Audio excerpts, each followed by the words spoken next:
बिस्मिल्लाहिर्रहमानिर्रहीम अस्सलाम वालेकुम। Welcome back to my channel. कैसे हैं आप सब लोग।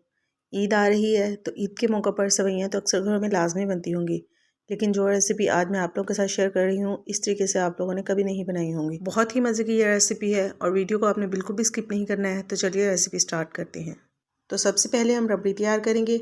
इसके लिए पैन में हम 1 गिलास दूध डालेंगे, 1 खाने का चम्मच इसमें चावल का आटा शामिल करेंगे और 1 खाने का चम्मच हम इसमें कॉर्नफ्लोर ऐड करेंगे।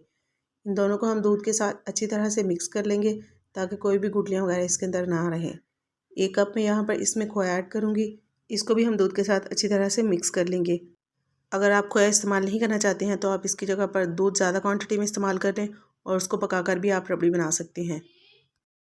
खोए को जब हम पकाते हैं तो ये बहुत जल्दी बर्तन के पेंद के साथ लगना शुरू हो जाता है, तो हमने चम्मच मसलसल चलाते रहना है। तकरीबन 2 से 3 खाने के चम्मच में यहाँ पर इसमें शक्कर ऐड करूँगी। थोड़े से बारीक कटे हुए बादाम हम इसमें डालेंगे और इसको मीडियम फ्लेम पर तकरीबन 4 से 5 मिनट के लिए पका लेंगे।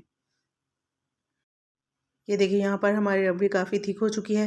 इससे ज़्यादा हम इसको थिक नहीं करेंगे क्योंकि ठंडा होने के बाद भी ये थोड़ी सी थिक हो जाती है। तो अभी पहले हम इसको रूम टेम्परेचर पर ठंडा करेंगे और फिर इसको फ्रिज में रख देंगे। सेवइयों की कटोरी बनाने के लिए मैंने यहाँ पर बारीक सेवइयाँ 1 पैकेट ली हैं। इसको हम हाथ से इस तरह से छोटे छोटे टुकड़ों में तोड़ लेंगे। उसके बाद हम यहाँ पर एक पैन लेंगे, उसमें 3 खाने के चम्मच देसी घी ऐड करेंगे। आप चाहें तो बनास्पति घी भी इस्तेमाल कर सकते हैं, लेकिन ऑयल आपने इस्तेमाल नहीं करना है। और जो सेवइयाँ हमने चूरा बना कर रखी थी वो हम इसमें ऐड कर देंगे। सेवइयों को हम तकरीबन 3 से 4 मिनट तक मीडियम टू लो फ्लेम पर भून लेंगे। सेवइयों को हमने इतनी देर भूनना है जब तक इनका कलर थोड़ा सा चेंज हो जाए। सेवइयों को भूनने के बाद हम इसमें तकरीबन आधा कप पानी डालेंगे और आधा कप ही हम इसमें शक्कर ऐड करेंगे। आप चाहें तो यहाँ पर चीनी भी इस्तेमाल कर सकते हैं। इसके बाद सेवइयों को हमने बिल्कुल दम वाली आंच पर ढककर तकरीबन 3 से 4 मिनट तक रखना है ताकि ये अच्छे से सॉफ्ट हो जाए। तो देखिए यहाँ पर हमारी सेवइयाँ काफ़ी अच्छे से सॉफ्ट हो चुकी हैं। अभी यहाँ पर हम इसमें ऐड करेंगे तकरीबन 2 से 3 खाने के चम्मच खोया। खोया डालने से ये फ़ायदा होगा कि जब हम इसकी कटोरी बनाएंगे तो इसकी बाइंडिंग अच्छे से हो जाएगी। लेकिन अगर आप खोया इस्तेमाल नहीं करना चाहते हैं तो आप फिर चीनी का शीरा बनाकर इस्तेमाल करें। चीनी आप वैसे इसमें नहीं डालेंगे, ठीक है ना। तो यहाँ पर हमारे सेवइयों का मिक्सचर बिल्कुल रेडी है। तो चलिए अब हम इसे कटोरी बना लेते हैं। किसी भी साइज़ की आपने कटोरी ले लेनी है और गरम गरम सेवइयों को आपने इसमें चम्मच के साथ डालते जाना है और आहिस्ता आहिस्ता से आपने इसको सेट करते जाना है। एक बात का आपने ख्याल रखना है कि सेवइयों को आपने ठंडा नहीं करना है, गरम गरम सेवइयों से ही आपने कटोरी बनानी है। अगर सेवइयाँ ठंडी हो जाएंगी तो आपकी कटोरी सही से नहीं बनेगी। तो यहाँ पर मैंने सारी कटोरियाँ बनाकर तैयार कर ली हैं। इनको हम तकरीबन 1 से 1.5 घंटे के लिए फ्रिज में रख देंगे।